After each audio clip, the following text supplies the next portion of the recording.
It's where students discuss their views.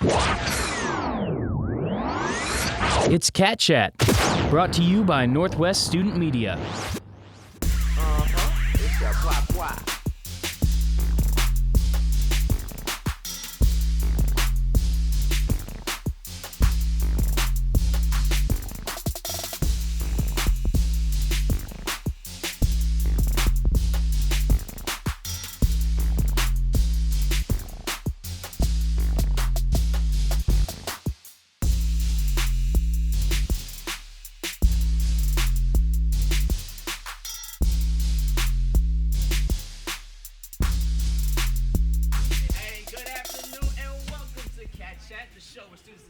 Views and opinions on today's topics. Like always, we're coming to you live on the second floor of the Student Union and coming through your radio on KZLX. You can catch Cat Chat on TV Monday through Thursday at 7 o'clock on KNWT. As for me, I'm your host, Joe Cornejo, and with me today are three lovely panelists. Why don't you guys go ahead and introduce yourselves? Hi, I'm Will.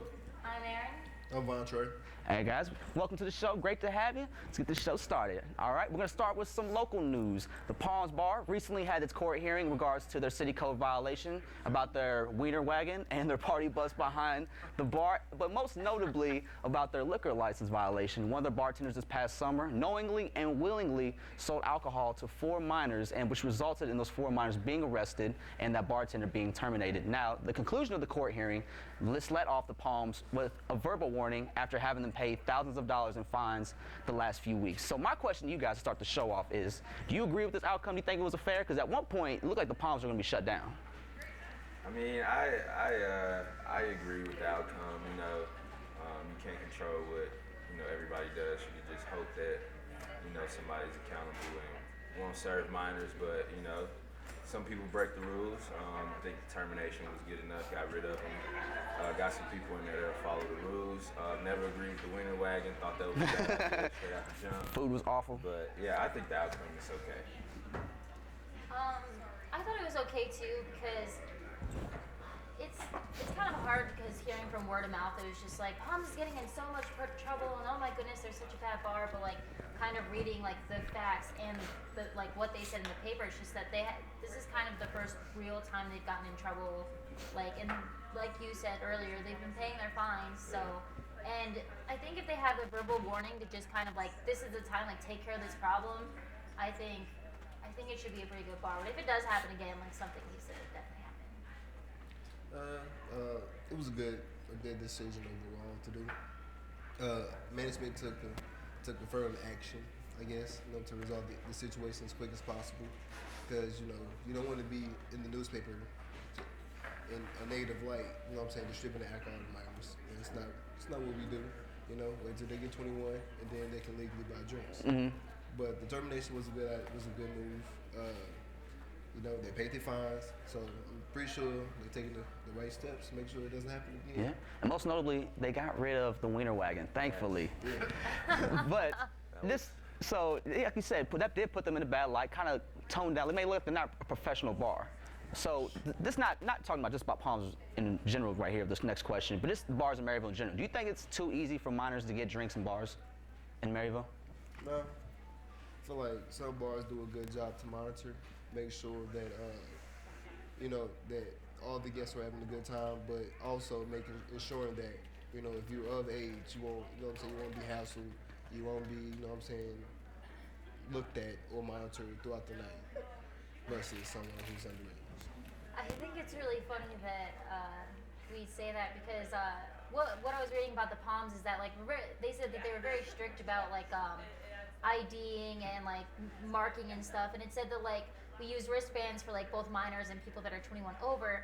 I've been to the Palms a couple times and I haven't had wristbands. They just mark your hands with an X. So some people are like, wow, you can get away with this, go to the bathroom, wash it off.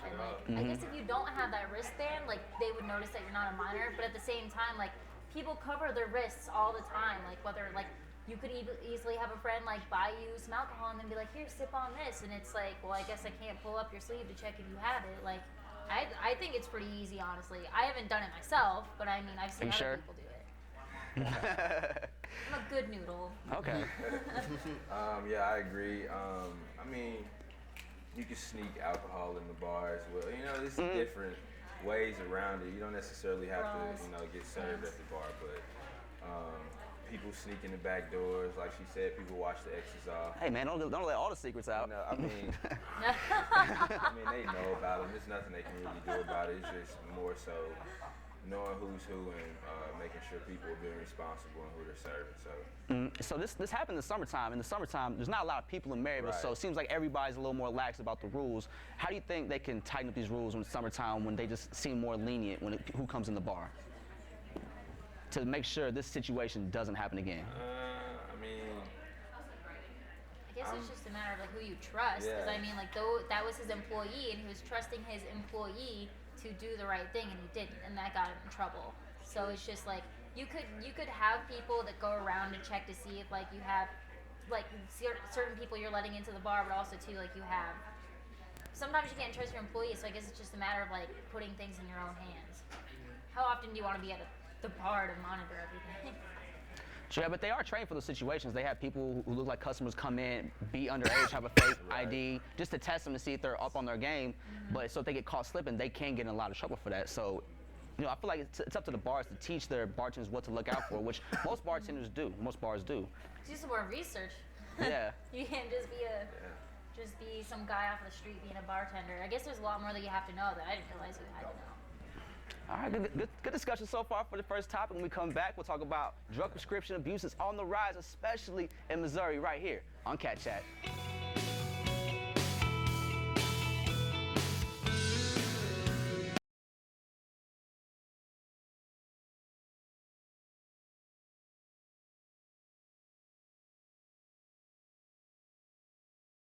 It's Cat Chat, brought to you by Northwest Student Media.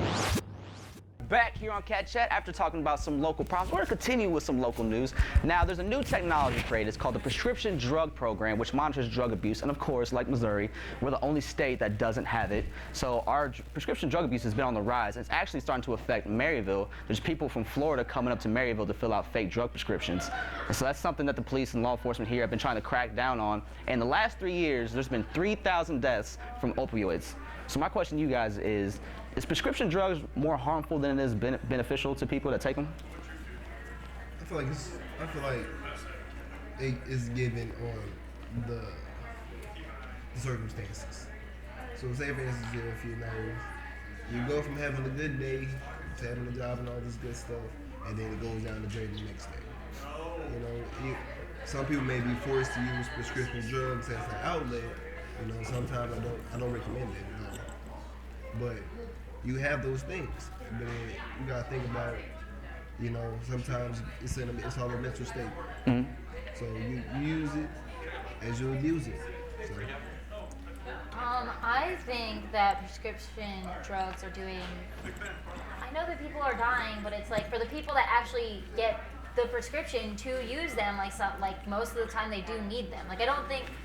Well, some doctors are kind of sketchy, but I mean, like, usually you go to a doctor and get a prescription because you need that, or, like, it's something that's going to help you. So, like, I can see people abusing it, but also, too, I just feel like, I guess, like, it doesn't really necessarily say, like, whether it's people that are actually prescribed or, like, people that have been, like, filling out the fake prescriptions that have been buying, but it's just, like, I could see that happening for the people that are just, like, taking it unprescribed, that are dying from it, I guess. Yeah, I think the prescription drugs are bad, and yeah, it is a problem. Like as far as how they monitor it and who's getting it, and I mean it's kind of crazy that people are coming up here from Florida trying to get prescriptions and stuff like that. But yeah, it's definitely an issue. I don't think prescription drugs are good, period, to a certain degree. Definitely not for the opiate side of it. Like, what is it, Oxycontin and all this stuff people are getting hooked on. I mean, even back where I'm from, it's a problem there as far as opiates and people getting addicted to prescription drugs. And yeah, I honestly think a lot of this stuff they can do away with. And we all know the safer alternative out there. It's not legal everywhere, but it's another debate to have. But yeah. But see, like you guys said, there are people that do need this medicine, but at what point does it go from, being something you need to something that you're abusing? Is there a line that we can draw somewhere to stop people from abusing these drugs? You got, like, doctors, they'll give out a prescription, but these prescriptions will last maybe like 2 or 3 refills. But, the tolerance of a human being may not be as strong for as it needs 2 or 3 refills. Maybe it's only one prescription, one bottle prescription of that medication that they might need. So now you're stuck with 2 prescriptions that could be refilled for free, and now you're thinking like, oh, I don't need these prescription drugs, but I guess this person needs them, or this person needs them, but like, this person, I got paid for it, so why not try to make a little extra money? Like, this guy's want to give me $10 for this pill. Like, all right. Right. And that. That's like another con of having prescription drugs, because some people really abuse it in a different context as a physical standpoint now. So because now you can sell the prescription drugs and get money off of it, versus you taking them and you possibly hinder the pain that you have, or it could obviously any addiction that you do have towards that prescription if you really want the money. You know what I'm saying? So it's like with prescription drugs, you gotta find an effective alternative. Mm-hmm. So you just won't be distributing so much medicine. That's why we pay so much now for medicine, because we keep distributing it at a rapid rate. Mm-hmm. And like we'll say, there are all alternative ways for people to get healthy through different kinds of medicine that aren't prescription drugs. But until we get to that point, this is what we gotta deal with. And to move on to the next topic, this kind of goes hand in hand with prescription drugs, is that one of the most common prescription drugs is Xanax. And usually what they give people Xanax to people for is for anxiety or depression. People that feel down, it's kind of a pick me up. And this is one of the things we want to talk about, is that mental illness is something everybody knows about, but doesn't really know how to talk about it or go about it. College students are most likely to suffer from depression and anxiety during their time in school. And there was a poll in the Missourian that said 15 million people suffer from social anxiety, and it's very treatable. 1 in 3 people, but only 1 in 3 people. Only one person gets treated out of 3 people is what I'm trying to say. So why do you think people are so hesitant to get help when it comes to mental illness? Well, to go back to what you just said, the one in, I guess you said 15 million people suffer from, what did you say, anxiety? Social anxiety. Social anxiety. I feel like that's part of, people trying to meet expectations that like society sets to a certain degree. A lot of people, judge or base what they're doing, off of what they see. You know what I'm saying? If it matches up, or if I'm somewhat close to that, or if I'm in the ballpark of that. People get caught up in trying to be like, stuff that they try to emulate things that they see, and I feel like that's a big thing that contributes to anxiety with social media. You know what I'm saying? You have a lot of that. People trying to be something they're not. Something they're not. So that's another thing that to me factors into anxiety. And as far as Xanax, I really honestly don't think. I mean, it might. I wouldn't know because I don't have high anxiety, But I would think Xanax it kind of like makes people into zombies almost. So it doesn't like actually help you with anxiety. It just kind of suppresses your thoughts, so you don't think about it. So it's not really even dealing with the problem, just making it go away. It's just kind of like making it go away for like 3-4 hours, and then you gotta take another one. So realistically, you're kind of you're numb to everything all day, So that's my opinion on. Very good take.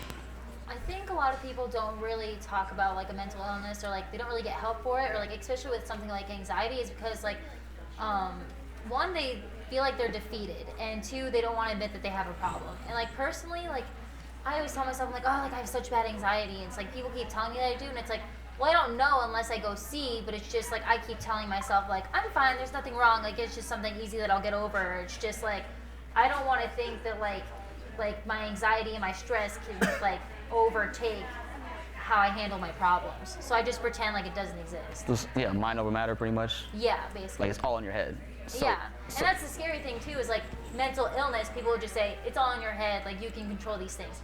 Sometimes you can, sometimes you can't. Like it's just, you have to overcome it though. So real quick before we wrap this discussion up, just want to ask you guys real quick, do you think mental illness is a sign of weakness to some people. Do you think they view it as a weakness mentally? Is that why they don't get help?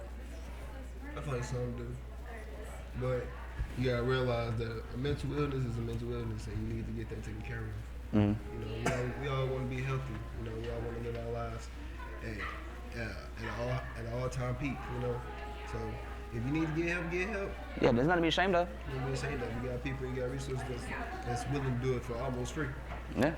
All right. Very good discussion. Very, very good topics. I like you guys' discussion so far. When we come back, we're going to talk about why teachers are afraid to speak up in class on certain issues right here on Cat Chat.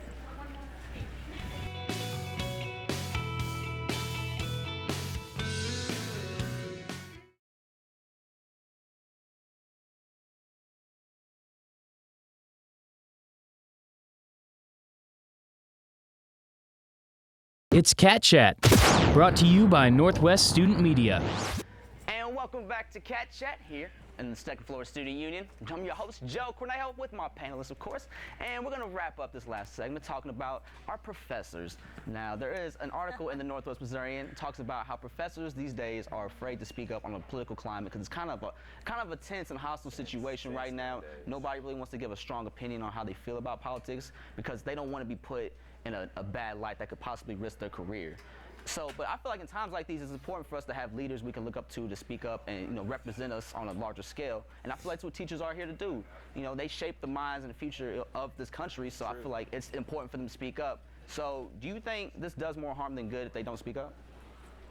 Yeah, I totally think so because, like you said, they do shape, the minds of the future. And not only that, I mean, they're educated, opinion. It's not just something you getting off the TV or, something that somebody, formatted for you. So, like, I feel like their opinion is definitely important because they touch the everyday people, the everyday thinkers to a certain degree. So the future thinkers, like you said. So it's very important for them to voice their opinion, but it's a way to do it without making it, jeopardizing their job or something like that. Don't say nothing off the wall, obviously. Yeah. You're a teacher, you should know that. Make an educated opinion. Make it an educated, response or a view, unbiased, and listen to what other people have to say and, kind of educate people if you can, I think it's good when it kind of relates to the topic at hand because in my advertising class, we've recently been talking about Super Bowl ads and kind of how like they've been giving like political messages and things. And so, but I like how the teacher's like, well, what do you think of this? And like, what do you think of this instead of rather saying like, well, this is my opinion and this is how it is. Like, I don't think it's a bad thing to talk about those. However, I have heard there has been a teacher that's has very liberal views, which is fine. Like, you have your opinion, but it's just been like, it's kind of been a disruption to class. Like, it doesn't really have to do with the material, and it's not, in this case, it wasn't the fact of like expressing views and accepting other views. Is more like, this is the right way and like this is what I believe and your opinion is wrong. And so I don't really support that. I think it should be like an open environment, and if you're willing to talk about it, you should be open to other people's ideas as well, even if you don't necessarily agree. Yep, what they both said, like as a teacher, your job is to do one thing: persuade the students enough to where they grasp the information given so they can utilize the information. So, I feel like that teachers not disclosing their political beliefs, sometimes it could work in a good favor. But sometimes when it's needed, I feel like it should be addressed. Because sometimes when you have like this upcoming election, this past election, President Trump, like during that whole election, you had no teacher want to disclose their political affiliation or any of that. But I feel like if we have something educational to offer, that could let's see, what's the best way to put it? If you are a teacher who wants to, share your political thoughts and beliefs and experiences, then I feel like you should do that, but in a manner to where, that you make it vulnerable for others in the classroom, like the students, like maybe a teacher assistant at the time, have them vulnerable enough to, for them to disclose what they believe in also. Because, I feel like with politics now, it's so gray and white because either with this side or you're not with this side. So I feel like with this government that we have now, we should work together as a unit. Bring more of that gray area in the middle, so it's not just all black and white, left and right. Instead of building borders. Yeah. I definitely agree with that view, man. But, you know, so we're about to wrap up the show. I think we ended on a light note with some love in the air. You know, Valentine's Day was this past Tuesday. What does Valentine's Day mean to you guys, and do you guys ever celebrate it? Valentine's Day, yeah, I celebrate it. But Valentine's Day, I feel like it's a day where you just put the exclamation mark on how you feel about a person. You know, I feel like if you with somebody during that time, like I've been together for a year, and Valentine's Day hit, you know, sometimes you just want to make that extra push. Just a little extra something. A little extra something. Oh, you got it. Oh yeah, sorry, no. Tell the people what you got for Valentine's I Day. was so excited for Valentine's Day. So on Valentine's Day, I've never had a boo thing or a bae. It's always been like my mom or dad. So You're not alone. My mom texted me Happy Valentine's Day, and then later I got a call, and they're like, "Oh, can you come to the flower shop?" So I went to the flower shop, and my mom always gets me flowers, and I was like, "Oh, like this is nice, thanks, Mom." And I got a letter, and it said, "Roses are red, violets are blue. You're the best producer, and we all love you." So one of my crew members from my show got me a bouquet of flowers. I'm sitting in the parking lot sobbing, like trying to back up my car. I'm like, "This is the most beautiful thing." And then another one of my crew members made me these. It's like brownie cookie Oreo things, and she got me a rose, and I was like, "You guys are just sucking up, aren't you? But I love you." I was like, "This is the best Valentine's Day ever." Yeah, sorry, super high. No, you okay? I can't top that. I didn't get anything like that. No text from Mom? No. Mother doesn't Man. I think she might have texted me, see how I was doing, but nothing too major. But what was I about to say? So you have a good story behind Valentine's Day, right? How it got created? Yeah. Well, yeah, I did some research. I was bored on Valentine's Day. So I did some research behind it, and I guess, you know, where it started from, two guys named Valentine got, you know, executed on the same day back in the medieval times, I think. And the high church after that wanted to remember his martyrs, so they made Valentine's Day a day of love to remember these two guys that got killed at the same time. Oh. And Valentine's. So. Wow, Day of Love built off massacre. All right. Little history brief Very right there. interesting. Man, these holidays always have very interesting backgrounds, man. Yeah. Hey, but hey, guys, thank you guys for coming to the show. It was great discussions. I loved it. Hope you guys come back again. As for us, we'll be back here, same spot, same time next Thursday, right here on Cat Chat.